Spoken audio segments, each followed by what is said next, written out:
তারানাথ তান্ত্রিকের গল্প। লিখেছেন তারাদাস বন্দ্যোপাধ্যায়। সেদিন বিকেলে তারানাথের বাড়িতে গিয়ে দেখি সে বাইরের ঘরে তক্তপোষের ওপর বসে তামাক খাচ্ছে। চোখ মুখ উদাস। মাঝে মাঝে তারানাথের এ ধরনের ভাব পরিবর্তন দেখেছি। 2-4 দিন থাকে, তারপর আবার ঠিক হয়ে যায়। বললাম, কি মন খারাপ নাকি? আমি যে ঘরে ঢুকেছি তা বোধ হয় তারানাথ লক্ষ্য করেনি। একটু চমকে উঠে বলল, ও তুমি, এসো বসো ওখানটায়।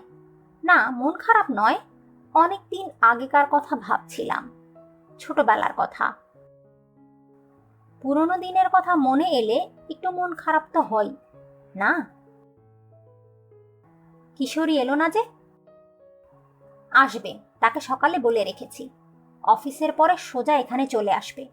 নাম করতে করতেই কিশোরী এসে পড়ল। কি গল্প শুরু হয়ে গেছে নাকি? তারানাথ বলল, না বসো, তোমার কথাই হচ্ছিল। আজ গল্প বলার মেজাজ নেই। আর একদিন হবে ক্ষণ। চা খাবে? বাড়ির ভেতরে গিয়ে চায়ের কথা বলে এসে তারানাথ আবার তক্তপোষে বসে হুঁকো টানতে লাগলো। আমি আর কিশোরী জানি গল্প হবে না, কথাটার বিশেষ কোনো গুরুত্ব নেই। অপেক্ষা করলে একটা ভালো গল্প বেরিয়ে আসতেও পারে। কয়েকটা ব্যর্থ টান দিয়ে বিরক্ত মুখে হুঁকো নামিয়ে রাখতে রাখতে তারানাথ বলল, ধুত্তরি, এটা আবার গেল নিভে।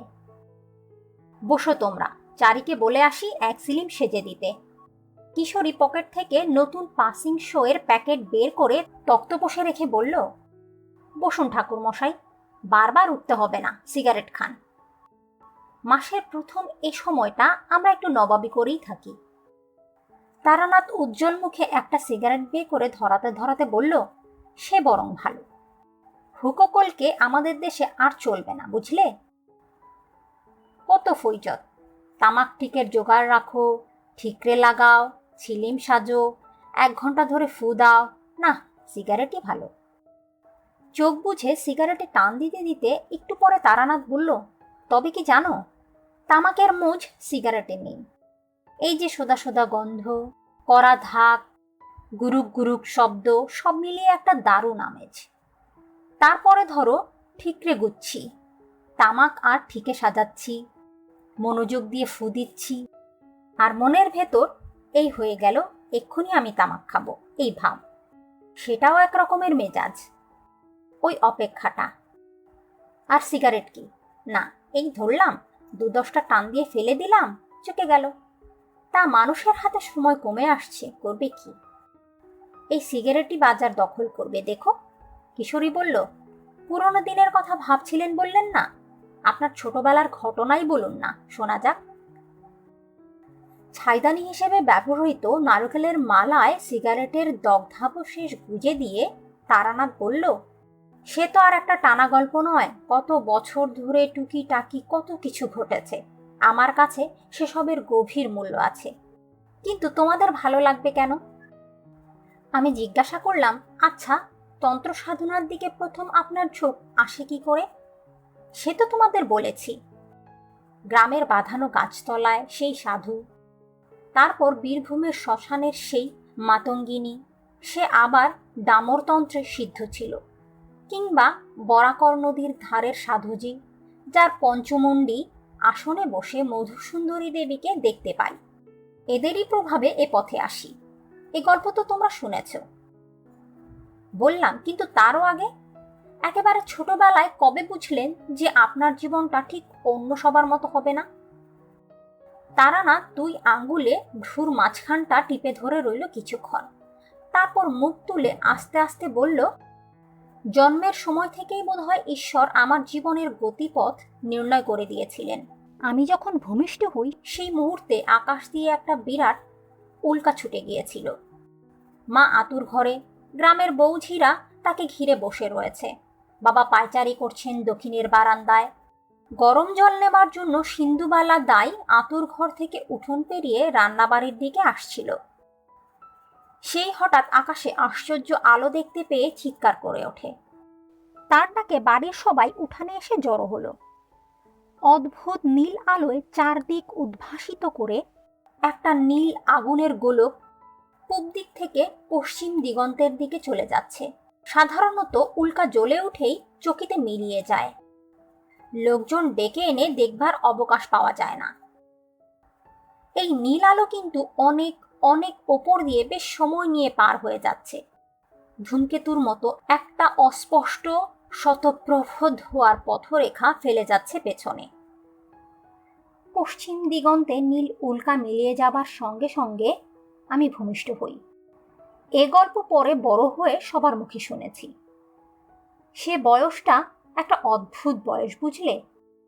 রেডির তেলের প্রদীপ, ছোট ছোট ফোর দেয়া পদ্ম কাঁথা, আরামদায়ক রোদ, ঝিমঝিম করা নির্জন দুপুর, উঠোনের চাটাইয়ে শুকোতে দেওয়া টোপাকুলের ভরপুর গন্ধ, রাত্রিরে জ্যোৎস্নায় চকচক করা নারকেল গাছের পাতা।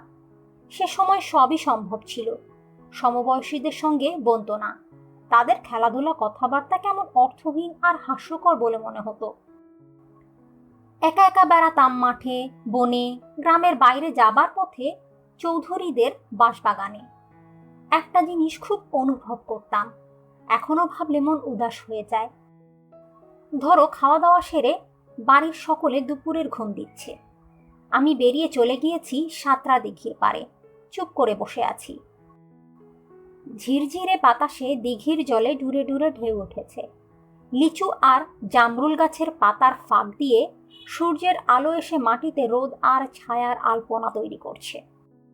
আম গাছের গুড়ি বেয়ে উঠেছে এক সারি কাঠপিঁপড়ে। এইসব নির্জন মুহূর্তে আমি তোমাদের সত্যি বলছি, স্পষ্ট শুনতে পেতাম গাছপালা, মাটি, দিঘির জল আমার সঙ্গে কথা বলছে। ঠিক কোনো ভাষা দিয়ে নয়, সে ভাষা ওদের নেই। এ অনেকটা গানের সুরের মতো, কিংবা তাও ঠিক নয়, এমন একটা কিছু যা মন দিয়ে বোঝা যায় কিন্তু মুখ দিয়ে বলা যায় না। পরে সাধনা করতে গিয়ে দেখেছি উচ্চকোটির তন্ত্র সাধকেরাও স্বীকার করেছেন যে আমরা যাদের নির্জীব পদার্থ ভাবি তাদেরও প্রাণ আছে, চেতনা আছে। এখন ভাবলে বিস্মিত হই। তখন কিন্তু ব্যাপারটাকে খুব স্বাভাবিকভাবে নিয়েছিলাম। ভাবতাম সবাই বুঝি আমার মতোই ওদের কথা শুনতে পায়। একদিন দুপুরে খেলা করতে করতে চলে গিয়েছি গ্রামের বাইরের মাঠে। কেউ কোথাও নেই, শূন্য মাঠের ওপর রোদ্দুর ঝাঁঝা করছে। গ্রামের ঠিক প্রান্তে একটা বিরাট চটকা গাছ। সেই চটকা গাছের নিচে একজন লোক বসে আছে। কুচকুচে কালো রং, খালি গা, হাতে একটা পাচন বাড়ি। সম্ভবত সে শুয়োর চড়ায়, কারণ এদিক ওদিক কয়েকটা শুয়োর চড়ে বেড়াচ্ছে দেখলাম। দৃশ্যটা অতি সাধারণ। গ্রামের অনেক গরিব মানুষেরা শুয়োর চড়িয়ে দিনাতিপাত করে। তাদের এইরকমই দেখতে, এবং তারা ক্লান্ত হয়ে পড়লে গাছতলায় বসে বিশ্রামও করে। কাজেই অবাক হওয়ার কিছু ছিল না। কিন্তু কেন যেন লোকটাকে ভালো করে দেখবার জন্য আমি পায়ে পায়ে তার দিকে এগিয়ে গেলাম। আমি কাছে যেতেই লোকটা আমার দিকে তাকিয়ে হাসল। কি তার চোখের প্রখরতা, ভালো করে তাকানো যায় না, যেন ঝকঝক করে জ্বলছে। আঁটো-সাঁটো দৃঢ় শরীরের মধ্যে সে যেন নিজেকে আটকে রাখতে পারছে না। প্রাণ শক্তি উপচে পড়ছে শরীর ছড়িয়ে। আমার দিকে তাকিয়ে এসে বলল, এসো, তোমার জন্যই বসে আছি। অবাক হয়ে বললাম, আমার জন্য? হ্যাঁ, তোমার সঙ্গে কথা বলবার জন্যই আজ আমাকে পাঠানো হয়েছে। বসো। কে পাঠিয়েছে? সে বললে এখন তুমি বুঝবে না, বড় হলে নিজেই জানতে পারবে। এদিকে এসো তো, কাছে এসো। আমার ঠিক ভয় করছিল না, বরং কেমন যেন রহস্যময় আনন্দের অনুভূতি হচ্ছিল। লোকটার কাছে এগিয়ে যেতে সে আমার কপালে হাত দিয়ে কি যেন দেখতে লাগলো। তারপর খুশি হয়ে বলল, ঠিক আছে, বসো ওই শেকড়টার উপরে। বসলাম। দু একটা দুষ্টু শুয়োর দল ছেড়ে ঘুরে বেড়াচ্ছিল, নিজেদের মধ্যে মারামারির উদ্যোগ করছিল। লোকটা পাচন বাড়ি তুলে বিচিত্র এক হুঙ্কার দিল, আও, সাবধান, আমি জেগে আছি, ঠিক হয়ে চলো। শুয়োরগুলো মন্ত্রমুগ্ধের মতো ঠেলাঠেলি বন্ধ করে এক জায়গায় হয়ে দাঁড়িয়ে রইল। অবাক হয়ে তাকিয়ে দেখলাম তার হাতের পাচন বাড়িটা কোনো গাছের ডাল বা কঞ্চি দিয়ে তৈরি নয়, কিসের যেন সরু হাড় সেটা। বললাম, কোথায় থাকো তুমি? এ গায়ে তো দেখিনি তোমাকে। সে বলল, এ গায়ে থাকি না, তাই দেখোনি। তাহলে? লোকটা তার প্রখর দৃষ্টিতে একবার চারিদিকে তাকালো। সূর্যের আলো সরাসরি তার মুখে এসে পড়েছে। আকাশে উঠতে উঠতে একটা চিল ডাকছে কর্কশ তীক্ষ্ণ স্বরে। সেই রৌদ্রালোকিত আকাশ, দিগন্ত আর পৃথিবীর দিকে লোকটা দুহাত ছড়িয়ে দিয়ে বলল, এই সব কিছুর মধ্যে আমার থাকার জায়গা। অল্প জায়গায় আমাকে ধরে না যে। আমি তার কথা ঠিকঠাক বুঝতে পারলাম না। একজন লোক একটা বাড়িতে থাকবে, এটাই নিয়ম। সব জায়গায় সে থাকে কি করে? বললাম, তুমি শুয়োর চড়াও?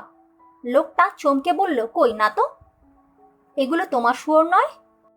সে একবার স্থির হয়ে দাঁড়িয়ে থাকা শুয়োরগুলোর দিকে দেখল, তারপর বলল, কিন্তু এরা তো শুয়োর নয়। আমার তখন ধীর ধারণা হয়েছে লোকটা বদ্ধ পাগল। হ্যাঁ, ঠিক তাই। সেজন্যই এর কথাবার্তা কেমন কেমন, চাউনি অমন অদ্ভুত। আর তাছাড়া পরিষ্কার দেখছি অতগুলো শুয়োর দাঁড়িয়ে রয়েছে, তবু মানতে হবে ওরা শুয়োর নয়। এগুলো কি তবে শেয়াল? লোকটা বলল, তুমি ছোট তো, তোমাকে এখন বোঝানো অসুবিধে হবে। এগুলো সত্যিই শুয়োর নয়। এগুলো হচ্ছে, কি বলি, আমাদের ভেতরে যে দোষগুলো থাকে, যাদের জন্য আমরা খারাপ কাজ করি, খারাপ কথা ভাবি, এরা হচ্ছে সেই সব দোষের বাইরের চেহারা। সাধারণ মানুষকে এরা চড়িয়ে বেড়ায়, কিন্তু আমি এদের চড়াবার বিদ্যা শিখেছি। দুটো শুয়োর আবার মারামারির উদ্যোগ করছিল। লোকটা সরু হাড়ের লাঠি তুলে গর্জন করে উঠতেই তারা চুপ করে গেল। লোকটা এবার যেন একটু ব্যস্ত হয়ে বলল, না, কথায় কথায় অনেক দেরি হয়ে গেল। আমার ফিরে যাবার সময় হয়েছে। যে জন্য আসা সেটা তাড়াতাড়ি সেরে নেই। এদিকে এগিয়ে এসো তো খোকা, কোনো ভয় নেই, এসো। কাঁপা কাঁপা গলায় বললাম, কেন? সে বলল, আমি তোমাকে একটু মন খারাপ দিয়ে যাব। আমার দুই কাঁধ ধরে নিজের দিকে টেনে নিয়ে লোকটা অস্বাভাবিক জোরে প্রায় চিৎকার করে বলে উঠল, আমার চোখের দিকে তাকাও। আমি তার চোখের দিকে তাকালাম। হঠাৎই মানুষটার চোখ যেন দুটো জানালা হয়ে গিয়েছে। ভেতরে কত দূর অব্দি দেখতে পাচ্ছি। ওখানে যেন আর একটা জগৎ। এরকমই রোদ্দুর ঝাঝা করছে দিগন্ত অব্দি বিছিয়ে থাকা মাঠে। সবুজ বন, নীল পাহাড় থেকে ঝুরঝুর করে ঝর্ণা নেমে আসছে। মেঘে আর কুয়াশায় ঢাকা ওই পাহাড়ে কবে যেন আমি থাকতাম। সুতোর কাটিম উল্টো দিকে ঘুরে যাওয়ার মতো বিস্মৃতির আড়াল থেকে কত পুরনো মহাকালের স্তরে স্তরে সঞ্চিত ভুলে যাওয়া কথা মনে পড়ে যেতে লাগলো। ক্রমে আমার সমস্ত চেতনা ওই দুই চোখের জানালার ভেতর দিয়ে আশ্চর্য জগৎটার মধ্যে গিয়ে দাঁড়ালো। আমাদের গ্রামের সীমানায় চটকা গাছটা, চিলের তীক্ষ্ণ ডাক, সামনে পড়ে থাকা কৈখালির বিশাল মাঠ, সব কোথায় মিলিয়ে গেল। এখন আমি যেখানে দাঁড়িয়ে আছি সে জগতে ছায়াবাড়ির মতো অজস্র ছবি মেলে যাচ্ছে চোখের সামনে দিয়ে। কোথায় যেন এক উন্নত শীর্ষ মন্দির, শেষবেলার আলোয় তার চূড়ার সোনার পদ্ম ঝলসে উঠেছে। কাদের হাসি মুখ, এরা আমাকে খুব ভালোবাসতো, কিন্তু এখন মিলিয়ে গিয়েছে দূর অতীতে। কানে ভেসে আসছে সমস্বরে উচ্চারিত মন্ত্রধ্বনির মতো একটানা উদার গম্ভীর সঙ্গীতময় শব্দপ্রবাহ। সব ছবি মিলিয়ে গিয়ে চোখের ওপর ভেসে উঠেছে সৃষ্টিপূর্ব আদিম অন্ধকারের মতো কালো মহাশূন্য। থেকে থেকে সেই পরম কিছু নার মধ্যে চমকে উঠছে তীব্র জ্যোতির উদ্ভাস। সৃষ্টি হচ্ছে নক্ষত্রের নিহারিকার অনন্ত শূন্যের থেকে বস্তুপুঞ্জের। আমার চেতনা চলে যেতে লাগলো। আর কিছুক্ষণ এখানে থাকলেই আমি সম্পূর্ণ জ্ঞান হারাবো। ঠিক তখনই অনুভব করলাম চিরচেনা পৃথিবীর বিপুল আকর্ষণে আমি ফিরে আসছি আমাদের গ্রামের প্রান্তের রোদে পোড়া মাঠে। লোকটার চোখের জানালা দিয়ে বেরিয়ে আসবার সময় শেষবারের মতো তাকিয়ে দেখলাম সেই নিকষ কালো অনন্ত স্পর্শী মহাশূন্যের বুক চিরে চলে যাচ্ছে একটা নীল উল্কা। চটকা গাছের গুড়িতে হেলান দিয়ে আমি মুহ্যমানের মতো বসে রইলাম। মাঠের ওপর দিয়ে তার শুয়োর তাড়িয়ে নিয়ে লোকটা কোথায় যেন চলে গেল। সে কোথায় যাচ্ছে, কি করে আবার দেখা হবে, কিছু জিজ্ঞেস করা হলো না। কিন্তু কি মন খারাপই সে আমাকে দিয়ে গেল। এরপর আমার আর কিছু ভাল লাগতো না। একা তো ছিলামই, আরো একা হয়ে গেলাম। সবসময় মনে হতো কি একটা কাজ যেন ফেলে রেখেছি, কোথায় যেন আমাকে চলে যেতে হবে। প্রথম যৌবনে ঘর ছেড়ে বেরিয়ে পড়ি, সে কথা তোমাদের বলেছি। বীরভূমের শ্মশানে মাতু পাগলি আমাকে সম্মোহিত করে নানা দৃশ্য দেখিয়েছিলেন। আমি যেন নদীর জলে নেমে গাছের শেকড়ে আটকে থাকা মৃতদেহ তুলে এনে পূজার উপকরণ সংগ্রহ করে সব সাধনায় বসলাম। সারা রাত কত আতঙ্কজনক দৃশ্য দেখলাম, কত উপদ্রব ঘটল। পরে সম্বিত ফিরে পেয়ে দেখি ধূসর সন্ধ্যায় নির্জন শ্মশানে দাঁড়িয়ে আমি মাতু পাগলির সামনে। মাত্র 10 মিনিট সময় কেটেছে। এত গেল ভেলকি, কিন্তু সদ্গুরুর সাহায্যে আমি প্রকৃতই একবার সব সাধনা করেছিলাম। মুর্শিদাবাদ জেলার এক অজপাড়া গায়ের শ্মশানে তখন আস্তানা গেড়েছি, সঙ্গে গুরু রয়েছে। জ্যৈষ্ঠের শেষে আশেপাশের গ্রামগুলোতে কলেরার মহামারী শুরু হলো। সারাদিন ধরে দূর দূরান্ত থেকে মৃতদেহ দাহ করতে আনছে লোকে। পরে এমন অবস্থা দাঁড়ালো, দাহ করার কাঠ জোটে না। মুখে আগুন ছুঁইয়ে দেহ ফেলে শ্মশান বন্ধুরা পালায়। তারই ভেতর থেকে লক্ষণযুক্ত একটি মৃতদেহ একদিন তুলে নিয়ে এলাম শ্মশানের পূর্ব প্রান্তে একটু জঙ্গল মতো জায়গায়। সেখানে বিরাট একটা ঝাঁকড়া ছাতিম গাছ রয়েছে। তারই তলায় গুরু পূজার আয়োজন করলেন। রাত্রিরে দাহ করার জন্য দলবল এলেও এদিকে তারা ঘেঁষবে না। আমি ভেবেছিলাম গুরুই বোধহয় সবাসনে বসবেন। কিন্তু প্রাথমিক প্রকরণের শেষে গুরু যখন আমাকে পদ্মবীজের মালা ধারণ করতে বললেন, তখন অবাক হয়ে বললাম, আমি কেন? তুমি তো আসনে বসবে। আমি কি পারবো? নিশ্চয়ই পারবে। আমি তোমাকে আমার শক্তির অংশ দান করব। তাছাড়া এ আমার কাছে নতুন নয়। 21 বছর আগে আমি এতে সিদ্ধি লাভ করেছি। আজকের ক্রিয়ায় তোমারই অধিকার। ঘোর অমাবস্যার মধ্যরাত্রি। গুরু আমাকে আসনে বসিয়ে দিয়ে সকালে আসবো বলে চলে গেলেন। সব সাধনার সময় সামনে অন্য সাধকদের উপস্থিত থাকতে নেই।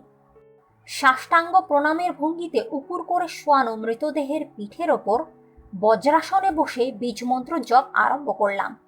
মনে কোনো ভয় নেই। বহুদিন হলো তান্ত্রিক সাধুসঙ্গ করছি। অনেক অস্বাভাবিক আর অলৌকিক ঘটনা চোখের সামনে ঘটতে দেখেছি। আমি জানি নিখুঁতভাবে দেহশুদ্ধি করে আসনে বসলে কোনো বিপদ সাধককে স্পর্শ করে না। ঘণ্টাখানেক এক মনে জপ চালাবার পর অনুভব করলাম নিচে মৃতদেহটা যেন নড়ে উঠেছে। তাতে প্রাণের স্পন্দন জেগেছে। পোড়া মাছ গুজে দিলাম সবের মুখে। নরকপাল থেকে একটু একটু করে কারণ ঢেলে দিতে লাগলাম। সব আবার শান্ত হয়ে এলো। আরও 3 বার এমন হলো সে রাত্রিরে। সাধনায় বিঘ্ন সৃষ্টি করবার জন্য হাকিনীরা কত বিভৎস রূপ ধারণ করে এলো। এক সময় তো তাকিয়ে দেখলাম আমার আসনের চারদিকে চলন্ত গলিত মৃতদেহের দল করতালি দিয়ে নৃত্য করছে। যে কোনো সাধারণ মানুষের হৃৎপিণ্ড থামিয়ে দেবার পক্ষে এ দৃশ্য যথেষ্ট। সে মুহূর্তে বুক যে একটু কেঁপে ওঠেনি তা বলবো না। প্রাণপণে মনকে একাগ্র করে বীজমন্ত্র জপ করতে লাগলাম। ধীরে ধীরে মিলিয়ে এলো প্রেতের দল। অনেকের মধ্যেই ভুল ধারণা আছে যে এক রাত সব সাধনা করলেই বুঝি সিদ্ধি লাভ হয়। বিশেষ বিশেষ তিথিতে কয়েকবার আসনে বসলে তবেই সিদ্ধি আসে। এতে অনেক বছরও লেগে যেতে পারে।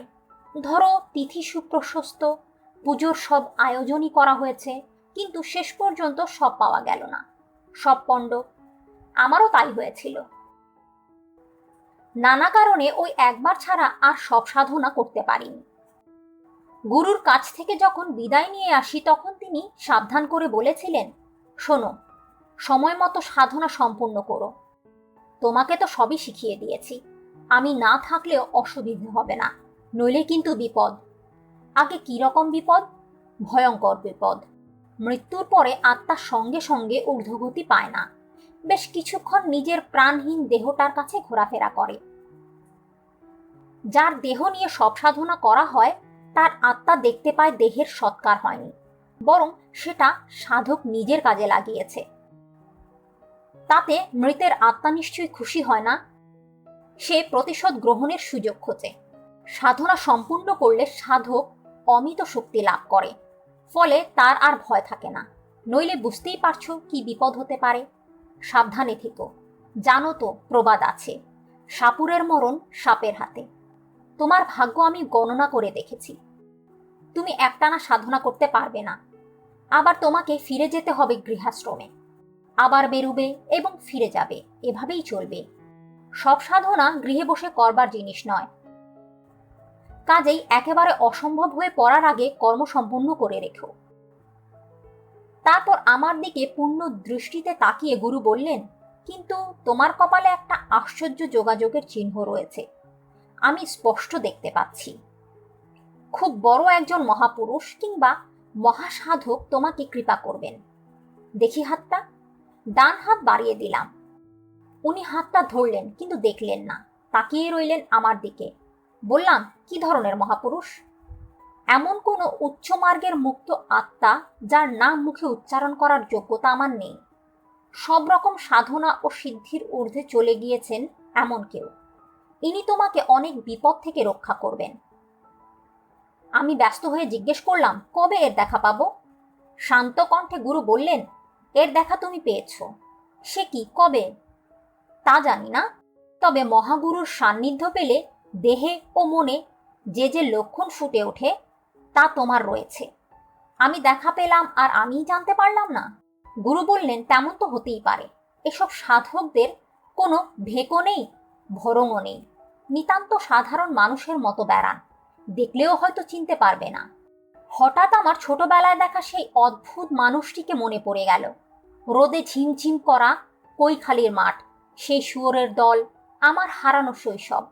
তিনি কি আমার জীবনের অজানা মহাপুরুষ? তরাই অঞ্চলে কোথায় তন্ত্র সাধকদের এক গোপন মিলন সভা হবে খবর পেয়ে গুরু সেখানে রওনা হয়ে গেলেন। আমি আর সঙ্গে গেলাম না। এবার কিছুদিন একা থাকবো ঠিক করলাম। বেশিরভাগই শ্মশানে মশানে রাত কাটাই। কঞ্চিত কখনো কোনো গৃহস্থ বাড়িতে আশ্রয় নেই। একদিন এক রেল স্টেশনের প্ল্যাটফর্মে বসে আছি। আমার ট্রেন আসতে ঘন্টাখানিক দেরি। সেটা জংশন স্টেশন। লুপ লাইনে যেতে হলে ওখান থেকে গাড়ি বদল করতে হয়। প্রচন্ড বৃষ্টি নেমেছে সকাল থেকে। আকাশ কালো হয়ে রয়েছে মেঘে। ঝুপঝুপ করে বৃষ্টির আর যেন বিরাম নেই। 2 পয়সার বিড়ি কিনবো বলে স্টেশনের দোকানটার দিকে এগুচ্ছি। হঠাৎ পেছন থেকে কে যেন ডাকলো, আরে তারানাথ না? থমকে দাঁড়ালাম। এমন জায়গায় আমার নাম ধরে কে ডাকে?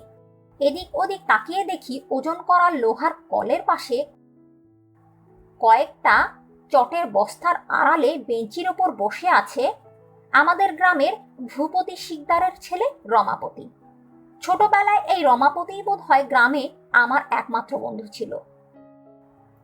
কতদিন ওদের বাগান থেকে দুপুরে কাঁচা পেঁপে ছিঁড়ে এনে নুন দিয়ে খেয়েছি। গ্রামের পুরনো বন্ধুকে দেখে হাসি মুখে এগিয়ে গেলাম। রমাপতিও উঠে এসে আমার হাত ধরে বলল, ওহ, কতদিন পরে দেখা, এখানে কি করছিস রে? তোর গেরুয়া কই? হেসে বললাম, আমি কি সন্ন্যাসী হয়েছি নাকি যে গেরুয়া পরে ঘুরবো? সন্ন্যাসী হসনি? তবে যে সবাই বলে তুই সাধু হয়ে চলে গিয়েছিস। সংস্কৃতে সাধু মানে ভালো লোক, সেটা হবার চেষ্টা করেছি বটে, তবে ভেকধারী সন্ন্যাসী হইনি।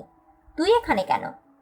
আমার শ্বশুর বাড়ি এখান থেকে ট্রেন বদল করে যেতে হয়। বউ সেখানে আছে, আনতে যাচ্ছি। আয়, ওই দোকানটায় চা খাবি। পুরনো বন্ধুর অকৃত্রিম আগ্রহে রমাপতি আমার হাত ধরে টেনে চায়ের দোকানে নিয়ে চা আর কেকের অর্ডার দিল। পকেট থেকে নতুন মেপল সিগারেটের প্যাকেট বের করে আমাকে একটা দিয়ে বলল, ধরা। তারপর তুই কোথায় যাচ্ছিস বললি না তো? বিশেষ কোথাও না। বাড়ি ছাড়ার পরে এইরকমই ঘুরে ঘুরে বেড়াই, এক জায়গায় থাকি না বেশি দিন। কেন বল দেখি, এতে লাভ কি? তা তো তোকে বোঝাতে পারবো না ভাই। যারা বাড়িতে থাকে তাদের দেখে আমার মনে হয় এতে তাদের লাভ কি। কাজেই এর ঠিক কোনো উত্তর হয় না। রমাপতি চুপ করে রইল।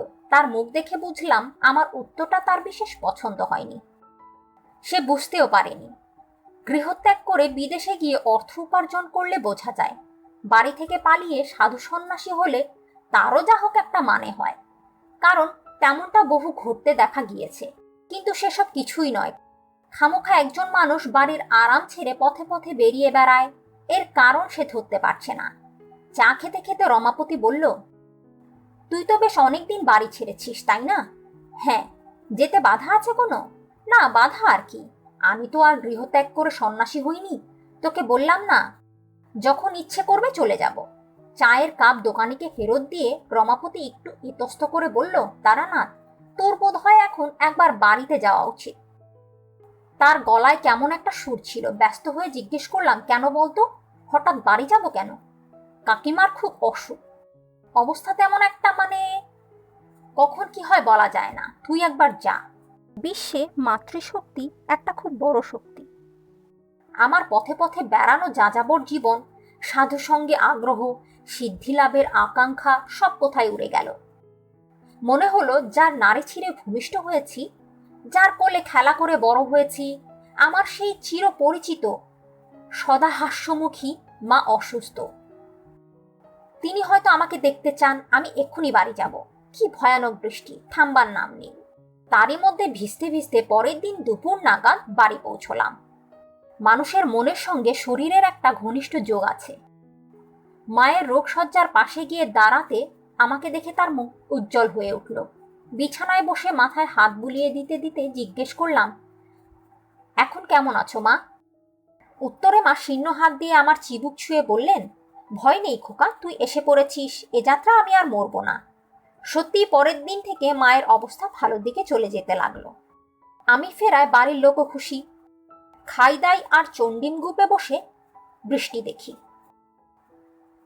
4-5 দিন ধরে এক নাগারে বর্ষা চলেছে। গ্রামের সব পথে এক হাঁটু কাদা। খালবিল আর মাঠ একাকার হয়ে গিয়েছে জলে। আমাদের পুরনো কৃষাণ বনমালী ভিজতে ভিজতে বলল, দাদাবাবু, এমন কাণ্ড জন্মে দেখিনি, সারা গা থই থই করছে। পাঁচু হালদারের বাঁশবাগানে 1 হাঁটু জল। তার চেয়ে আশ্চর্য, কৈখালির মাঠে মাছ খেলছে দেখে এলাম। শিং মাগুর, পোনার চারা, কই, শয়ে শয়ে মাছ। কৈশোরে মাছ ধরবার খুব নেশা ছিল। শুধু বড়শি দিয়ে নয়, পোলো, হাত জাল আর কোচ দিয়েও বহু মাছ ধরেছি। মাছ খাবো বলে মাছ ধরা নয়, আসলে এর তোড়জোড় আর মজাটাই বড় কথা। বনমালীর বর্ণনা শুনে হঠাৎ পুরনো নেশাটা মাথা চাড়া দিয়ে উঠল। এমন ঘনঘোর বর্ষা, দিন রাত্রির ব্যাং ডাকছে খালে বিলে। এই তো মাছ ধরবার উপযুক্ত সময়। বনমালীকে ডেকে বললাম, বনমালীদা, তোমার কাছে কি একটা পোলো হবে? পোলো? মাছ ধরবে নাকি? হ্যাঁ। অনেকদিন অভ্যাস নেই অবশ্যই, দেখি তবু। আছে বোধ হয় একটা, ওবেলা এনে দেব। বিকেলে বনমালী পোলো এনে দিল। পোলো জানো তোমরা? বেত বা কঞ্চির চটা দিয়ে তৈরি একটা গোল খাঁচা মতো জিনিস, ফুট 3 উঁচু, ওপর দিকে সরু মুখ, সেখান দিয়ে হাত গলিয়ে মাছ বের করতে হয়। তলার দিকের ঘের বড়। মাছ দেখতে পেলেই ঝপ করে পোলো দিয়ে চেপে ধরলে আর পালাতে পারে না। ছিপ না নিয়ে পোলো নেবার কারণ হলো, আমি রাত্রিরে মাছ ধরবো স্থির করে ফেলেছি। আলো দিয়ে মাছ ধরা ভারী মজার। বিশেষ করে সে সময়ে বিরক্ত করবার কেউ থাকে না। পাশে দাঁড়িয়ে পরামর্শ দেয় না, কটা মাছ পেয়েছি জিজ্ঞেস করে না। রাত্রিরেই ভালো। পোলো দিয়ে মাছ ধরতে হলে পুকুর বা বিলে সম্ভব নয়, অগভীর জলাশয় প্রয়োজন। সন্ধ্যের একটু আগে গিয়ে কৈখালির মাঠের অবস্থা দেখে এলাম। সমস্ত মাঠটায় পায়ের গোছ ডুবে যায় এমন জল। মাঝে মাঝে সামান্য উঁচু জমি এখানে ওখানে দ্বীপের মতো জেগে আছে। একেবারে আদর্শ জায়গা। খাওয়া দাওয়া সেরে রাত 11টা নাগাদ লণ্ঠন আর পোলো নিয়ে বেরোলাম। বনমালী সঙ্গে আসতে চেয়েছিল, আমি রাজি হইনি। ওই যে বললাম, মাছ ধরবার পরিবেশটাই আসল। সঙ্গে লোক থাকলে বকবক করবে, নানান কথা বলবে, না, সে সুবিধে হবে না। কিন্তু বনমালীকে সঙ্গে নিলেই ভালো করতাম। তখনও জানি না কি ঘটতে চলেছে সেদিন রাত্রিরে। সন্ধে থেকে বৃষ্টিটা একটু ধরেছে। আজ 5 দিন পর এই প্রথম একটু খান্তি। কিন্তু সমস্ত আকাশ কালো মেঘে ঢেকে রয়েছে। বিদ্যুৎ চমকাচ্ছে একটু বাদে বাদেই।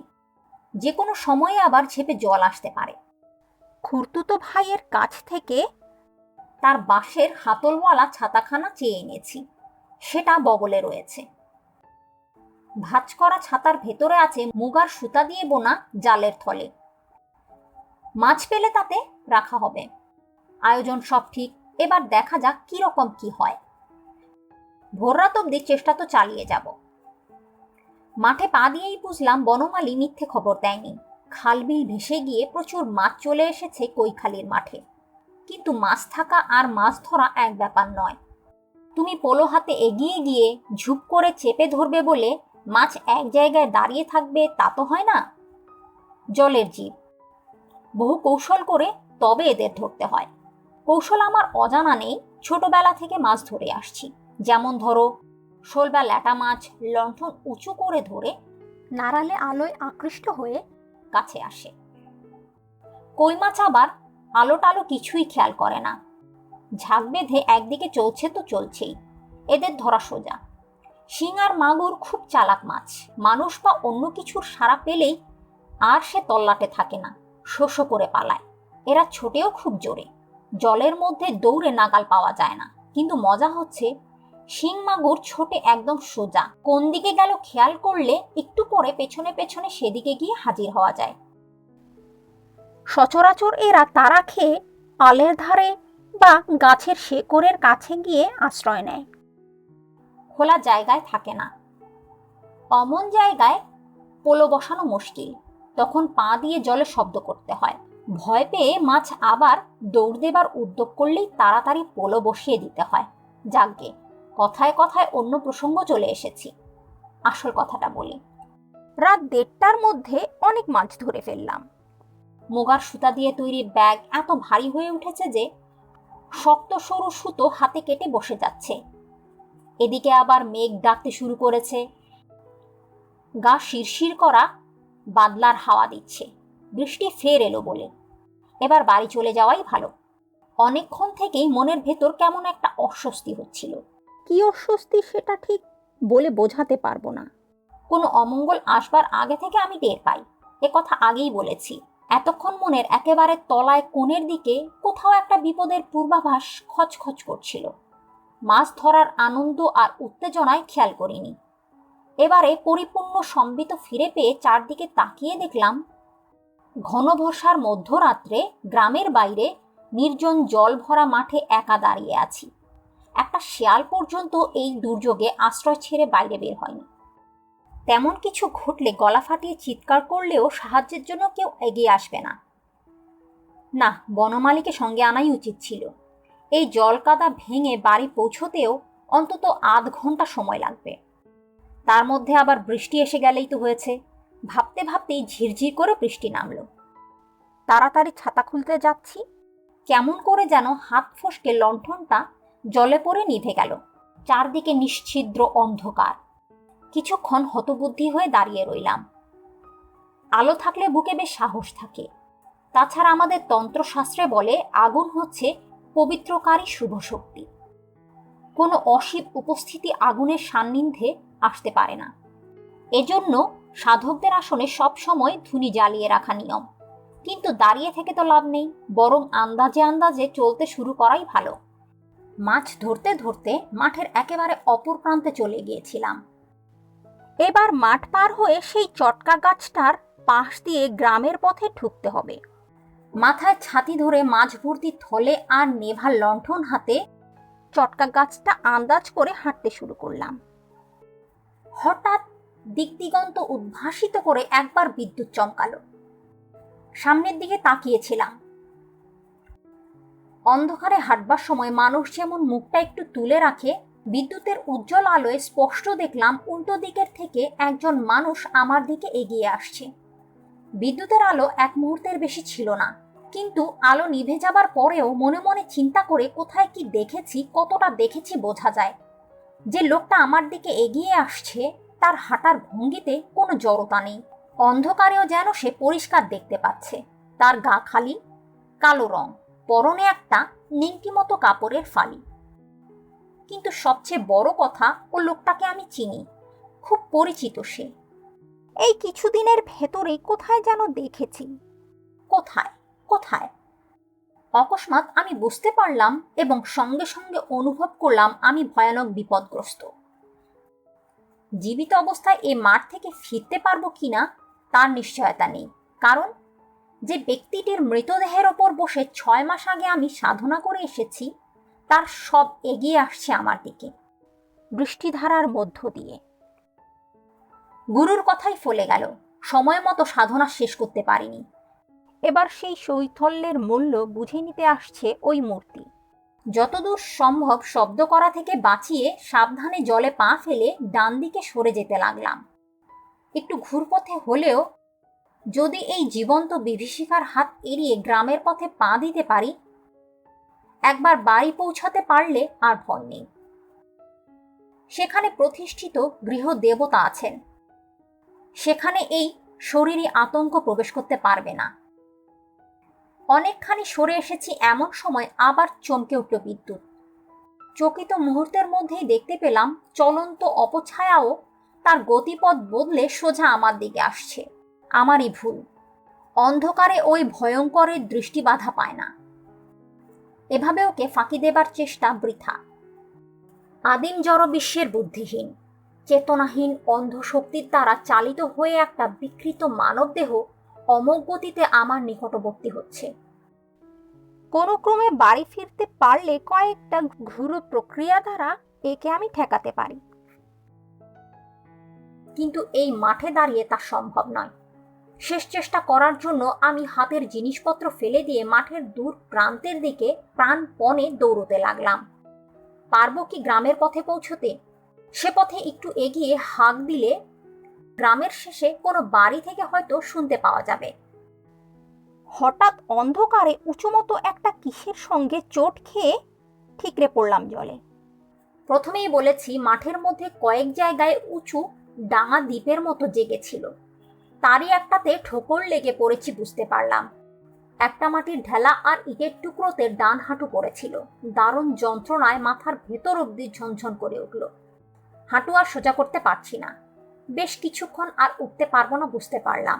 এতক্ষণ নিজের পায়ের শব্দে টের পাইনি, এবার শুনতে পেলাম ছপ ছপ করে জলের ওপর দিয়ে ভারী পায়ের আওয়াজ ক্রমেই এগিয়ে আসছে কাছে। এলো এলো, ওই এলো। অতিরিক্ত ভয়ে, আতঙ্কে আর আসন্ন ভয়াবহ মৃত্যুর উপলব্ধিতে অকস্মাৎ আমার মন থেকে সব রকম অনুভূতি লুপ্ত হয়ে গেল। হাঁটু চেপে ধরে চিত হয়ে শুয়ে আছি। মুখের ওপর ঝিরঝির করে বৃষ্টি পড়ছে, কানে ভেসে আসছে দুরাগত মেঘ গর্জন। কিন্তু হাঁটুতে প্রবল যন্ত্রণা ছাড়া পৃথিবীর আর সব বাস্তবতা আমার কাছে অর্থহীন হয়ে গিয়েছে। এমন সময় আমার চারদিকে জলের ওপর অনেকগুলো পায়ের শব্দ জেগে উঠল। অগণতি পা দ্রুত জলে পড়ছে, কারা যেন ছুটে যাচ্ছে এদিকে সেদিকে। আশ্চর্য, কাদের পায়ের শব্দ এ? এখানে আসতে হলে তো জল পেরিয়ে জানান দিয়ে আসতে হবে, কিন্তু এই পদ শব্দ যেন অকস্মাৎ জলের বুকেই জন্ম নিল। শূন্য থেকে জেগে উঠল হঠাৎ। তরবর করে একদল ঘোড়া যেন ছুটে যাচ্ছে সামনে পেছনে। কি ঘটছে কিছুই বুঝতে পারছি না। বিদ্যুৎও চমকাচ্ছে না বেশ কিছুক্ষণ, এবং তারপরেই আমার চারদিকে একপাল শুয়োরের গোতগোত শব্দ শুনতে পেলাম। এই দুর্যোগে কৈখালির মাঠে শুয়োর কোথা থেকে এলো? তাও একটা দুটো নয়, পায়ের আওয়াজে বুঝতে পারছি 15-20টা প্রাণী অন্তত ছুটোছুটি করছে। প্রায় সঙ্গে সঙ্গেই আমার মনে পড়ে গেল শৈশবে দেখা সেই অদ্ভুত মানুষটিকে। সরু হাড়ের দণ্ড দিয়ে যিনি শুকুররূপী হিংস্র প্রবৃত্তিগুলিকে শাসন করেন, তবে কি তিনি? আমার খুব কাছে এসে কে দাঁড়িয়েছে। তাকে আমি দেখতে পাচ্ছি না, কিন্তু সে আমাকে দেখতে পাচ্ছে। আমার মনে আর ভয় নেই। পরিবেশ থেকে মুছে গিয়েছে অমঙ্গলের অনুভূতি। বরংকার অদৃশ্য উপস্থিতিজনিত পবিত্রতা অনুভব করছি সমস্ত অস্তিত্বে। কে যেন ভালোবেসে হাত রাখলো। না, আমার হাতে নয়, শরীরের কোথাও নয়। সে হাত রেখেছে আমার বুকের ঠিক মধ্যটায়। তারপরই বুঝলাম মাঠে আমি একা। সে উপস্থিতি আসন্ন মৃত্যুর হাত থেকে আমাকে রক্ষা করে ফিরে গিয়েছে স্বস্থানে। এতক্ষণ বাদে এবার বিদ্যুৎ চমকালো। আকাশের এ প্রান্ত থেকে ও প্রান্তে চিরে যাওয়া আলোয় ভালো করে তাকিয়ে দেখলাম কোথাও আর কেউ নেই। সে অপছায়াও নয়, আমার ত্রাণকর্তাও নয়। রাত বোধ হয় 2:30। বৃষ্টি ঝরছে তো ঝরছেই। কোনো রকম বাড়ি ফিরে এসে শুয়ে পড়লাম। পরদিন সকালে মেঘ কেটে সূর্য উঠল 5-6 দিন বাদে। ঝকঝকে রোদ্দুরে ভেসে যাওয়া পৃথিবীর রূপ দেখে আমার নিজেরই সন্দেহ হতে লাগলো, সত্যিই কি কাল রাত্রিরে কিছু ঘটেছিল? বাড়ির কাউকে কিছু জানালাম না, অনর্থক তাদের চিন্তা বাড়িয়ে লাভ কি। মা সুস্থ হয়ে ওঠার মাসখানেক পরে আবার বাড়ি ছাড়লাম।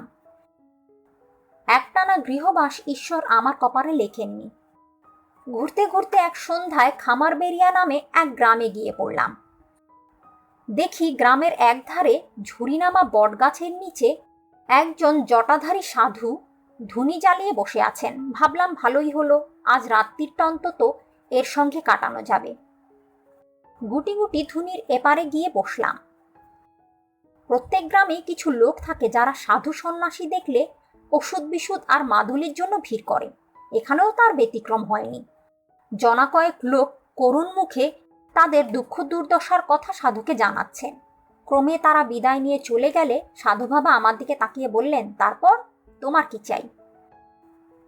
সবিনয়ে জানালাম, আমার কিছু চাই না, তবে আর কি, যাও বাড়ি যাও। দু এক কথায় বুঝিয়ে দিলাম আমার বাড়ি এখানে নয়, আমি পথে পথে বেরিয়ে বেড়াচ্ছি। আপাতত রাতটা এখানে কাটাতে চাই। সাধু আর কোনো ব্যক্তিগত প্রশ্ন করলেন না, বললেন থাকো। একটু পরে নিজের ঝুলি থেকে একটা পাকা কলা আর একটা পেয়ারা বের করে আমাকে দিয়ে বললেন, খাও, আর কিছু আমার কাছে নেই। আপনি খাবেন না? আমি রাত্রিরে কিছু খাই না। দু একটা কথা বলতে বলতে আলাপ জমে উঠল। দেখলাম সাধুজি স্বল্পভাষী হলেও বদমেজাজি নন। এক সময় আমাকে বললেন, এখানে ধুনি জেলে আজ ভুল কাজ করেছি, বুঝলে? দু একদিন থাকবো ভেবেছিলাম, কিন্তু কাল চলে যেতে হবে। আগে কেন? অপরদিকে আঙ্গুল তুলে সাধুজি বললেন, এই গাছে অনেক পাখির বাসা রয়েছে। ধুনির গরম হলকা আর ধোঁয়ায় তারা আজ সেই বাসায় ফিরতে পারেনি। ওই দেখো, ওদিকে একটা গাছের ডালে বসে কিচমিচ করছে। কাউকে গৃহহীন করা মহাপাপ। ইতর প্রাণীদেরও আত্মা আছে, তাদের মনে দুঃখ দিলে সাধনার ফল ক্ষয় হয়ে যায়। বললাম, যদি কিছু মনে না করেন একটা কথা জিজ্ঞেস করব। কি? আপনি কোন মার্গের সাধক, কেন বলো তো? আপনার কথা শুনে আমার খুব ভালো লাগছে। আমি অনেক সাধুসঙ্গ করেছি। বেশিরভাগ সাধকেরা অন্তরে মহৎ হলেও বড় কটুভাষী, অপরের দুঃখ সম্বন্ধে উদাসীন। আপনার মতো কথা বলতে শুনিনি কাউকে। সাধু মৃদু হেসে বললেন, কোনো মার্গেরই নয়, আমার দীক্ষাই হয়নি। অবাক হয়ে বললাম, সে কি? তাহলে? তাহলে আর কি, ভগবানের স্বরূপ জানতে ইচ্ছে করে, তাই ঘুরে বেড়াই। তার সৃষ্টির বিচিত্র রূপের মধ্যে তাকে খুঁজতে চেষ্টা করি। ভগবানকে ডাকবো, তার আবার মার্গ কি, দীক্ষা কি? সাধুজির ওপর শ্রদ্ধা হলো। আবছা অনুভব করতে পারলাম অনেক বড় সাধু তিনি। সারা রাত ধরে কত গল্প করলেন। ধর্মের বিভিন্ন দিক সম্বন্ধে গভীর জ্ঞানের পরিচয় দিলেন। সংকীর্ণতা নেই এতটুকু। সব মতের প্রতি সমান শ্রদ্ধা। তাকে প্রশ্ন করলাম, আপনি যে ভগবানকে ডাকেন তার কোনো রূপ কল্পনা করেন ধ্যানের সময়? কোনো রূপই নয়। মনকে কেন্দ্রীভূত করতে পারলে ঈশ্বরের রূপ কল্পনার প্রয়োজন হয় না। দুরকম শক্তি মহাবিশ্বে ক্রিয়াশীল, শুভ শক্তি আর ঈশ্বর বিরোধী অশুভ শক্তি। বিশ্বের সৃষ্টির সময়ে এই দুই শক্তির জন্ম। ঈশ্বর বিরোধী শক্তির ক্ষমতা কিন্তু কম নয়। বৌদ্ধ ধর্মে একেই মার হিসেবে কল্পনা করা হয়েছে। কালভৈরবের মাধ্যমে জগদীশ্বর এর দমন করেন। সর্বদা এই দুই শক্তির লড়াই চলেছে। তোমার চারদিকে তার প্রকাশ তো দেখতেই পাচ্ছ। বললাম, কালভৈরবকে? তিনি শুভ শক্তির প্রয়োগকর্তা। দক্ষিণ কালিকাতন্ত্রে তার রূপ কল্পনা করা হয়েছে এইভাবে: মহাবলশালী পুরুষ, ঘোর কৃষ্ণবর্ণ, নগ্ন পাত্র, রিপু তারণ তার প্রধান কর্ম। শূকরের ছদ্মবেশে কাম, ক্রোধ, হিংসা ইত্যাদি রিপুগণ তার বশবর্তী হয়ে সর্বদা তার সঙ্গে ঘুরে। নিজের বুকের পাঁজরের একখানা হাড় দিয়ে তিনি তাদের শাসন করেন। আমি তখন উত্তেজনায় শটান খাড়া হয়ে বসেছি। এ বর্ণনা তো কৈখালির মাঠে শৈশবে দেখা সেই মানুষটির সঙ্গে হুবহু মিলে যাচ্ছে। বললাম, তারপর? আর কি, কালভৈরবী অনিবার্য ধ্বংসের হাত থেকে পৃথিবীতে রক্ষা করছেন। ঈশ্বরের সাক্ষাৎ শিষ্য তিনি। আমি সেই ভগবানেরই আরাধনা করি। আমার গলা তখন আবেগে বুঝে এসেছে। স্বয়ং কাল ভৈরব সেদিন রাত্রিরে আমাকে স্বয়ং এসে রক্ষা করেছেন, শৈশবে তার অপার করুণার স্পর্শ দিয়েছেন। একটু চুপ করে থেকে তারানাথ বলল, কিন্তু সে তুলনায় জীবনে কিছুই করতে পারলাম না।